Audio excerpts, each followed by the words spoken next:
This is one of our first studio concerts over here at Villa Maria College, and definitely happy to have one of our alumnus back today.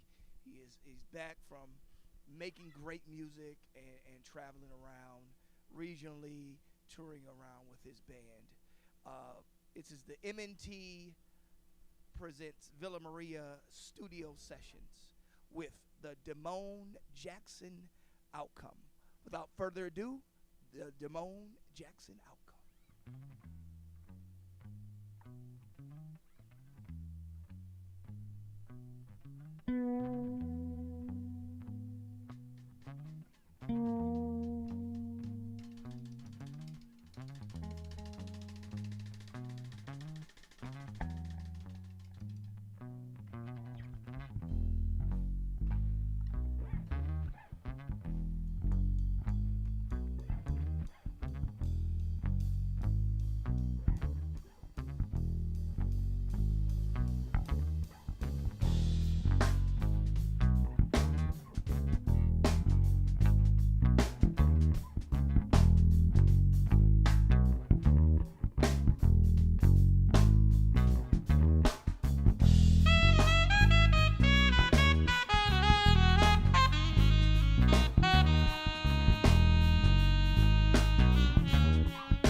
How's everybody doing out there? I'm getting the band in the control room. Getting the band in the control room right now. Damone, y'all kicking. Damone, y'all kicking. All y'all kicking. Y'all kicking. Killing. All y'all killing. Sound great. Absolutely. I'm gonna have y'all come over. Jay like Coltrane. He can't stop playing. Am I coming through? Check one. Check. Check one. You can hear me? Check your assignment on when am I coming through here? Yep, it's not. Yep, for some reason.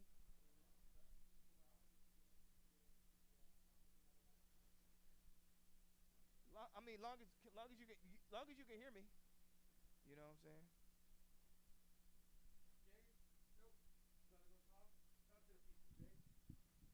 Hey, Nick, can you hear me?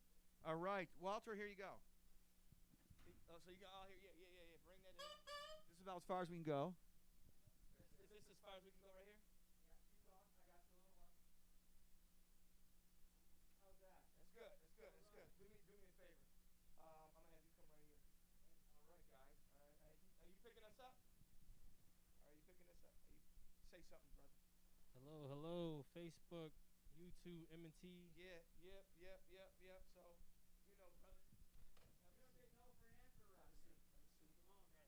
Oh man, thank you. Hey man, come show some love. Come on in. Come on, guys.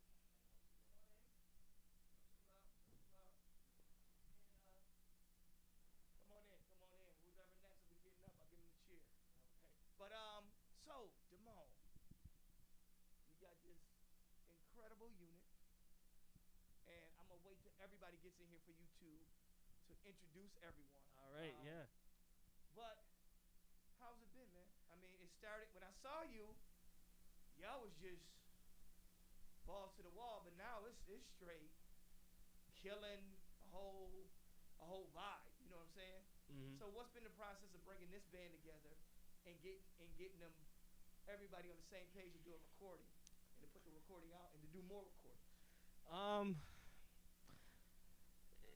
Very simple. Just keep playing, cause you know, we all have our own separate lives. You know, these guys are a lot older than I am, and so they have a little bit more responsibility than I do. I was waiting for that one. But hey, facts are facts. Okay. But no, I mean, we just keep playing, and we pretty much make our own songs on the fly, just by a lot of improvisation and a lot of. Is this not working? I'm good. Door is locked. I think that's George outside. But no, man, just a lot of improvising, a lot of playing. Over the summer we had to improvise a lot, you know, due to COVID. You're right in the camera.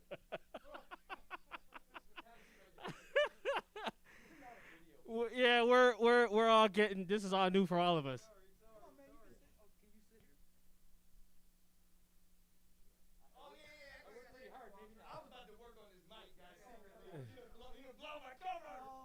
Okay, I don't know if it's gonna be able to go around, but keep going. Yeah, but no, we do a lot of playing, much as we can, and you know, like over the summer, over this whole pandemic, we had to improvise, whether if it was playing at Jay's yard, all the way out in Sanborn. You know that's a little bit of a hike, but we did it. Yeah. We did it.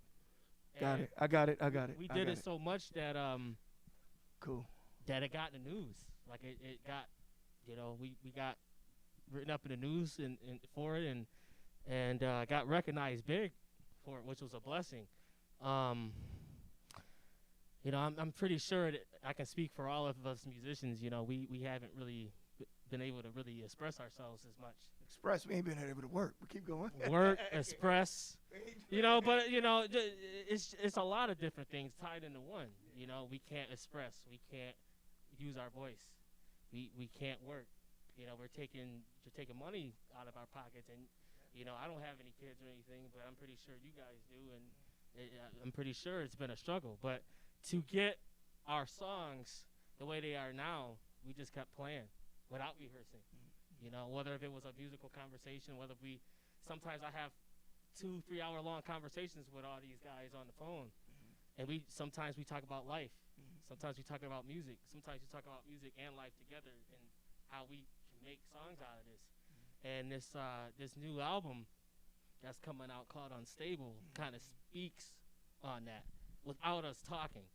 You know, it's all with our voices musically, and it is unstable. We made this album during an unstable time, and it's still unstable. You know, it's really unstable. I mean, it's hot and cold. It's glorious, and then it's like apocalyptic stuff. So we just decided, okay, well, it's a really good time to make an album, and it's a good time to express ourselves during this time. So that's where the songs came from. You know, it was all a bit of a piece of us coming from here, because we're all musicians, and a lot of people know who we are. We can't go on social media and say, hey, this is how we feel, because you know how that goes. You know, like, we'll lose gigs or we'll lose fans because of one view or multiple views. So what better way to do it than saying it without our voices and using our musical voice? You know, so that's where the music is coming from. You know, I can't speak for my three guys here. I can't tell what they're thinking. I don't know what's on their mind, but I can tell you there's some days where they're happy, and then there's some days where they'll say, Damone, I'm just not feeling it today. And that, you know, that really speaks volumes to me, because some days I'm not motivated to do this because of this pandemic. I haven't had the motivation to, I'm not having fun. Gotta adapt and get full-time jobs and big boy jobs for the first time. That's what I had to do, and I hate it. But then when I get back into a situation like this or a setting like this, it's like, wow, you know, this is what fun used to be. So tell me a little bit. Now, what we didn't do is, because now we got everybody back in the room, can we introduce the band? Yes. So this is George Paleo, Buffalo Music Hall of Famer. Jason Moynihan, saxophone and guitar, Buffalo Music Hall of Famer in my opinion. Jack Cope on bass, another Buffalo Music Hall of Famer in my opinion. I'm Damone Jackson, and we're Damone Jackson Outcome. I am not a Buffalo Music Hall of Famer, but that's okay. I don't need to be. I don't need to be right now. It's just not my time yet. But until that time comes, I'll just keep working. So, dealing with this new album and doing this recording in this time, and if you don't mind, I'm going to and your band, but I'm going to have your band go, and I'm going to have you go. And I'm going to start with George all the way. I got a mic right here to go far enough. It'll go. Take it. It'll go far enough. So you can even back up. Can they hear you? They can hear you. You can even hear yourself when you talk. What I like to say is, in this time, what did this recording mean to you while playing with Damone Jackson's Outcome? What does this mean to me? This pretty much is all I've been focusing on. I mean, I do other stuff on the side, but this is the first band I think I've been in where everybody was real excited to continue to play together and find new ideas that we could share with each other. But basically, it's all because Damone is really more than like a drummer. He actually plays the drums, but he also plays us. You know what I mean? Like he directs what's going on and how things get to go. And you have to find the right people that know how to do that, which there's not a lot of people, I don't think, that understand what that is. A lot of musicians are looking for a drummer, but I always look at Damone as being more like an artist that happens to sit behind the drums. So I don't have to take on any real serious responsibility. I just have to follow what he's looking for, and I kind of know what that is because without talking about it, we sort of have the same musical intentions. I like that. So we go at that from where he's coming from, and I don't really think this music would happen at all if it were like, for example, the three of us with a different drummer. It wouldn't happen because it has to be somebody who's fearless and kind of insane. to do this, and that would be him. So it's always exciting. It's always different. I mean, obviously we have the same chord changes for different musical ideas that we now name as songs, but I don't think they're really songs as much as they are experiences that change every night. Like, they don't have to be the same. And a lot of people would disagree with that in the music world because they think that you're supposed to duplicate the songs with each performance. But to me, that's like paint by numbers. It's not really a musical expression if you have to do that the same way every night. That's a different approach. I'm not putting it down or anything. It's just a different approach from what we're doing, you know. So it's just real exciting for me. And the pandemic, I don't know, for me, it's kind of like we took all this for granted, you know, all the things that we got to do for everybody's whole lifetime, because this happens, like what they say, every 100 years or something. So the stuff we took for granted is kind of amazing. And now we don't really get to do that anymore. So on top of really loving to play together, we love it even more because we don't get to do it the way we would like to. Like, we were doing the Central Park Grill every Tuesday. We haven't played there in over a year now. You know, and it's crazy that a whole year has gone by and we're still putting up with this. But what are you going to do? You know, I'm going to give it a little bit longer, and then I'm going to go break down the doors of the CPG and play there anyway. Okay. You know, I'm going to see somebody try to stop us do that. You know, that's kind of how you feel after a while. You know, you get a little crazy, right? Yeah. Also, I've heard on the news a couple of days ago that everybody's put on 29.7 pounds in the pandemic, and here's proof. It's true. It's good to not feel alone, you know, like. No. I have lost exactly 28 and a half pounds. You're the exception. Uh-huh. Yeah, Right. I'm the normal guy. And I was in all seriousness, No, Rick. I was lower than that. I was over 30 pounds lower. I clocked in on March 13th of last year at 208. I got down as low as this last September to 172. Nice. Yeah. I am back now up into the 180s, but I'm leveled off now. I'm leveled off at a peaceful spot of a nice 184. Look good. You know, could use a little bit more. Get back down to 175. I can deal with it. But yeah, what this album means to me, especially playing with these guys, every band brings a different type energy to the studio, right? And you know, I find some of the greatest artists are also some of the most exciting, but also the most demanding of themselves, more or less of the group, right? Sometimes it's their own inability to just relax and hang, because I mean, I do the same thing. You know, you go through your head, man, was that the right line to play for this tune? And you know, we all take the recording aspect of it seriously, of we're laying this down and this is what's going to be out there. Just like everybody, it's like a finality of it. But I think over years of playing, I think this was such a comfortable situation for the creative ideas to flow. We came into this project with some great ideas, and they became to another universe. You know, it wasn't anything I couldn't have done this with any other guys, you know, in all honesty, you know. And I think everyone, we're all on that same level of that. And some of the creativity was incredible in a short time. We didn't have a lot of time to do it. Obviously, during COVID, it's hard to book people. It's hard to be in studios, hard to do stuff, you know. But we put our head down and really came up with some really quality stuff. I think some of the best work, I think, probably most of us have put out, you know. You know, especially this album. You know, yeah. I mean, I know George has been with everybody from Gamelan to his haiku and you know, all kinds of stuff. Jack has played everywhere from New York City to, I mean, you name it. Damone, you've already played with a long list of some of the best guitar players in town known to man. More or less all the situations where you played with Walt and everyone else. I mean, you know, so your list already goes on, and you're only 30, you know, so, you know, you put that in the mix, you know, when you get to where we're at, I don't even want to know what you'll be doing. you know. just glad to be here when you're 30. You know, Yeah. they'll look back and be like, "Yo, you remember those guys that played with Damone when he was 30? They were bad."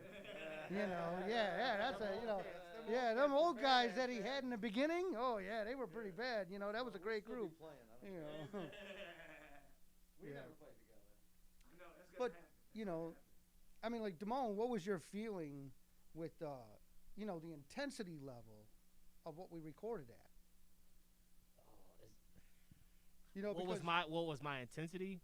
well, you know, what was your, you know, I mean, how did you feel about how our intensity was in the studio? Oh man. Together, because it was mind, you know, I mean, I came out of there dead tired after those nights, and we were only there 6-7 hours. It wasn't like we were pulling 15-hour sessions, all nighters or something.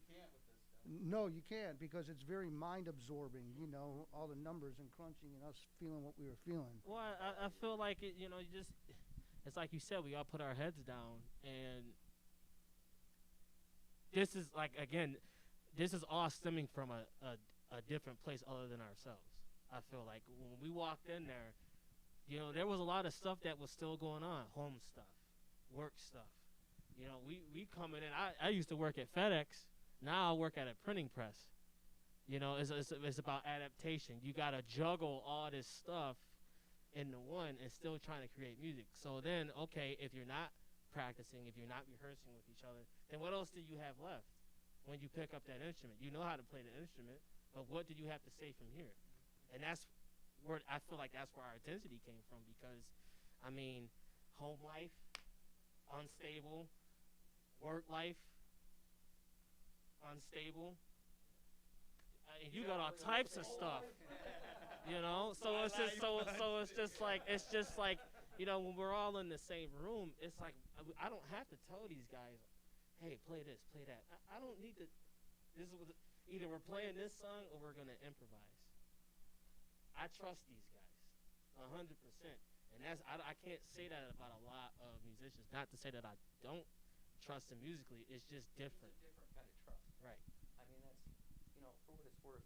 I guess I got to recap everything, right? So let's see. So I didn't gain any weight or lose any weight. I'm pretty sure I might be an inch shorter, but I'm not going to measure. Because as far as I'm concerned, that's not really worth counting. Let's get right to the question, because you've listened to everybody else, and I tend to babble, so I want to keep it short. But no comments. What this album meant to me. I played with, if you're watching this, I've played with you. I played with everybody, but I never got to play with these guys. And I know from the first moment that we played together, it was something different. And I was willing to give up everything for it. I would trust them with my lives, musically and otherwise. And I think we all feel the same way. We know that we can go out on a limb with each other that no one else can do. When you walk into the studio and you're spending money, big money per hour, and you know that you can count on the guys you're with. I think every one of us felt like the weak link while we were in there. Like, don't let it be me, don't let it be me. I know I did. Yeah, man. God, nothing like playing with these guys and playing fretless. For any of you kids at home, don't try this, really. It'll, if nothing else, it'll give you a nervous breakdown. But what it meant to me was the chance. I mean, I've recorded a lot. I've done a lot of things. I mean, most of it as all Buffalo musicians. We've done some things that have been heard here and there. If we're lucky, it's a commercial and it gets played nationally, and then nobody knows it's you. But this is different. And to me, I think it's a chance to finally play the way I've always wanted to play. Whereas as a bass player, I've committed my life to doing what I'm told. Or should I say a reasonable facsimile of such, because any bass player out there will tell you that you do what you're told, but you try to shove a little bit of you in there so people know it's you. Well, the hardest part with playing this band in the beginning was getting to know who I was. I remember having a long conversation with Damone about who I was as a musician, and I'll say, up until recently, I haven't had an idea. And if it weren't for these three guys, I would never know. Wow. That's the truth. That's huge. Wow. That's The truth. I don't even know what to say after that. What's it? That's We're lucky. Yeah. man. Yeah. Man. And there's no egos here. That's another thing. I should have said that. And I want to say that really clearly. I mean, all of us got enough ego to go up and stand in front of people, which Lord knows, you know, most people would be like, I'm not doing that. Forget it. You know, they won't even go play chopsticks on a piano. But we go up and we don't even know what we're going to freaking play, and we do it. So there's ego. I'm not going to lie. But I have never felt any superficial ego that ever infringed on my playing. I don't think anybody else has either. No. And that is so rare, if not impossible.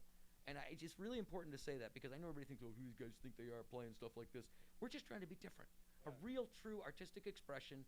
Just give us a chance and realize, hey, it's spontaneous composition. We make it up as we go along. And I don't think any of us is ashamed of that. Well, I would say probably only half of the time now, right? Yeah, well, now we have to play stuff that we with put on 2 albums. Yeah. So, yeah, so we have to. Gotta remember what the heck you did, or at least somewhere near. We got kids. In all seriousness, to reiterate what George said, right, about the tunes, they're kind of like a, right, like a framework. Yeah. It's There were suggestions. right. It's a framework. And we get to build the building fresh every gig, right? You gotta And- come and- for and the that's- ride. but You that's gotta part come of for it. the ride. You know, some days the house gets painted orange and black and green, and other days it's a beautiful sunset. And I mean it really is, but we've left that corridor open even within the compositions that we have now to still be really free if we want to. And then there's other times we've just played tunes like it was something off the album, been like boom, right? And I'm sure a lot of guys, I'm sure you've experienced that too, right? Well, yeah. One question I wanted to ask when you hit that real quick was, do you guys, and anybody can answer this, I'm going to hand it back over here and you got the mic in your hand. Do you find yourself not only more gratifying, but does the audience find it more gratifying when you can be truly in the improvisational mindset with your compositions? So that means you're in 4/4, but you just decided to go to 5. And you decided to play the major instead of the minor, things like that. What happened to me here so far is that normally when I would go play a gig with a band, whoever it might be, I would want the audience to appreciate what we're doing, and that's what we try to rehearse for. But this band doesn't rehearse. So my experience with this group has been, now I appreciate the audience more than I did before. I don't worry about whether or not they're appreciating me, because I don't know what's going to happen, and I'm not a big fan of the way that I play. That's not where my head is at, you know what I mean? I don't watch myself play and listen to myself play. It's kind of like a drag to me. But when you can look at the audience and they're with you, like they're just all with you, and they're all different ages and sizes and shapes and colors and everything, I have a really different appreciation. And I honestly used to kind of put Buffalo down for that, because a lot of times in Buffalo, people just want to go hear the Genesis tribute or the Rush tribute and stuff like that. And there's nothing wrong with that.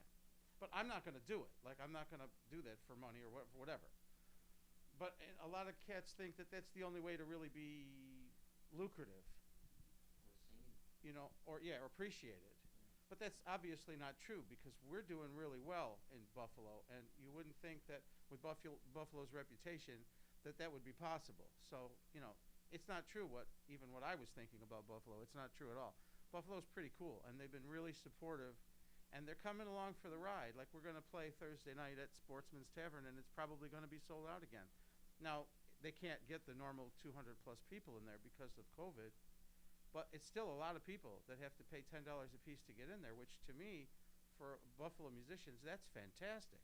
That's a real accomplishment. Especially on a Thursday night. On a weeknight. Not only that, too, the word is still getting out. Like, I feel like there's been a lot of negative and positive gain from this pandemic, and also being limited to our audience. Because now, ever since the pandemic started, from the first day up until present day today, I mean, likes has been going up, messages have been coming in. Can we book your band here? Can we book your band there? It's like, wow. And it's like, where is this coming from? It's weird. It's like, you know what I mean? Like, where does it come from? So, I'll tell you a couple things I've noticed.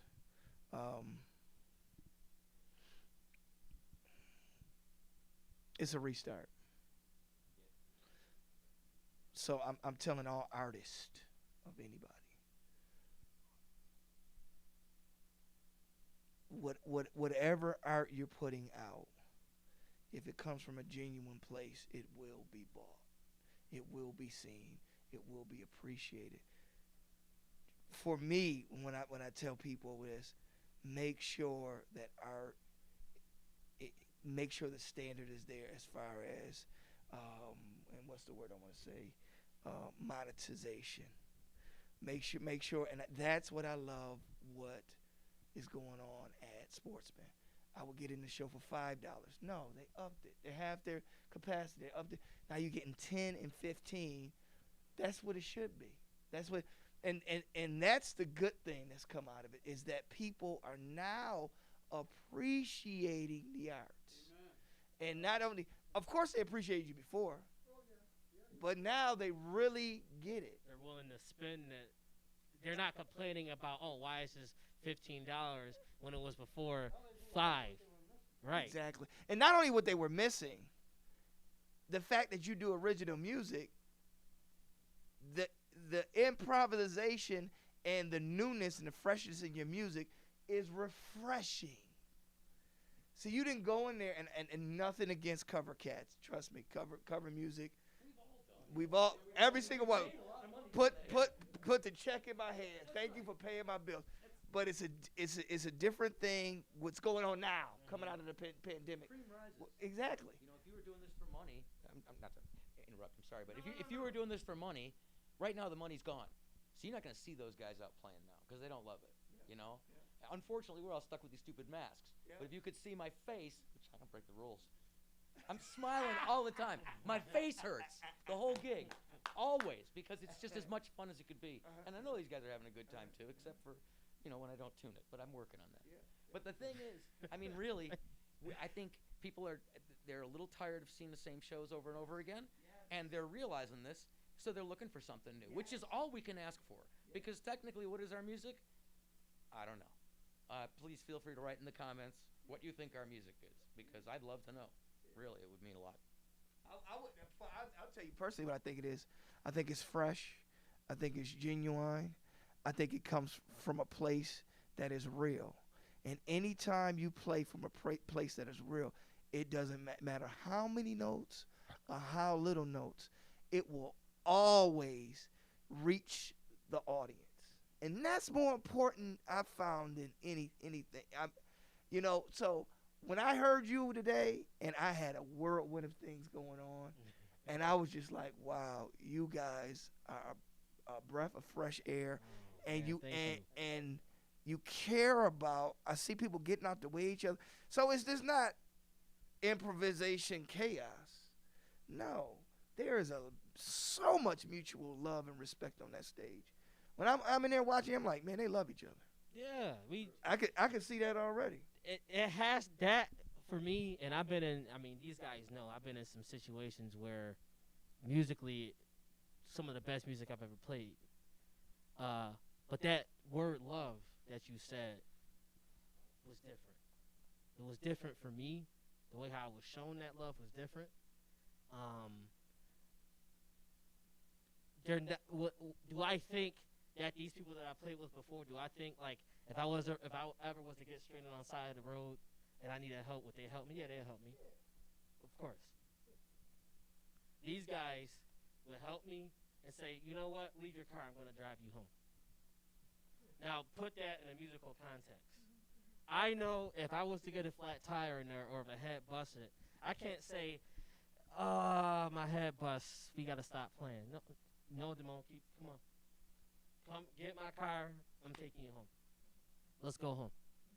You know, that's what I feel like that love is with this band, because it's like, you know, if he's having a bad day, and let's say his finances is screwed up, hey, do you need some money? I got you. Because I know that any of these guys will do this for me. I don't have to ask. If they know I'm in trouble, they will help me. Just like I will help them. They know, all of them know that. And and again, I don't want to put age on anything, but it's like I'm still a baby here in this. You know what I mean? I got to put my trust in these guys, not only musically, but like with my life. And they're all there. That is love, like for real, for real. They know that if I was doing something stupid, come on, what you doing? Stop. Stop. I never had that with anybody else. And if they did, it was from the outside. Like if you saw me struggling, you'd help me. I know you would. But we're not in a band. So I don't really know you like that. Yeah. Not in a band setting. I get it. As an outsider, music, you know what I'm saying? But I never had this before. I never had this before. And I know it's love. You know? I know that 20 years from now, or even 10 years from now, when this band could not be no more.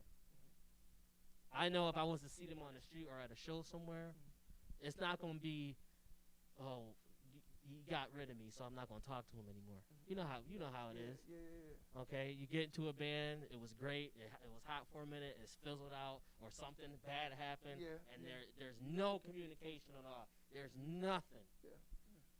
I don't feel that with these guys.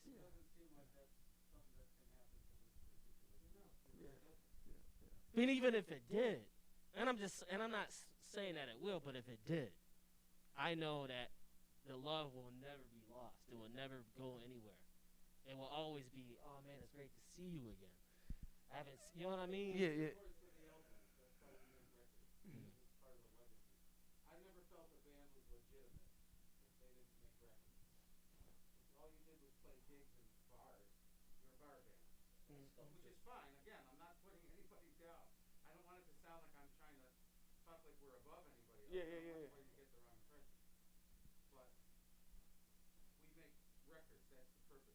I get it. Because that's what 10 years from now, 20 years from now, people will remember. Look at the way people are responding to the old Blue Note stuff. Yeah. It was recorded 65 years ago. Yeah. You know? I mean, if you could find original pressings of those vinyl records, some of those are worth thousands of dollars.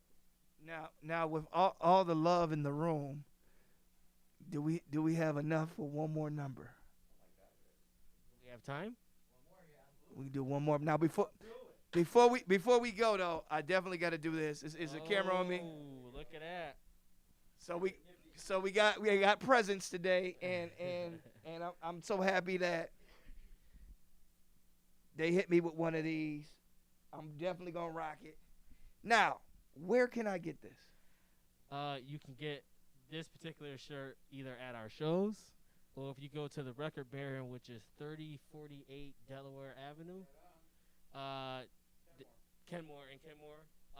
You can pick one up from there. I do have somewhat of a website in the works. What's your Facebook for now that they can get in touch with you? Damone Jackson Outcome on Facebook, or you can find us on Instagram at Damone Jackson Outcome Band. So either Facebook or Instagram, check that out. You can message me or message us.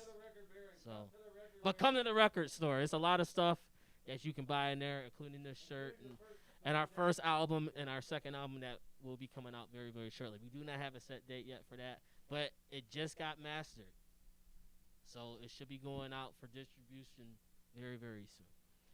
All right. Next couple weeks. All right, guys, you heard it right from Damone and the guys. We are going to get one more number, and thank you so much, Damone. Thank you, George, Jay, Jack. Thanks so much for coming here. I know everybody's pedigree, so you guys are definitely senseis. Definitely senseis. Thanks so much. You guys, once we're done, check out Villa Maria website and check us out on YouTube. Stay tuned for the last number. God bless.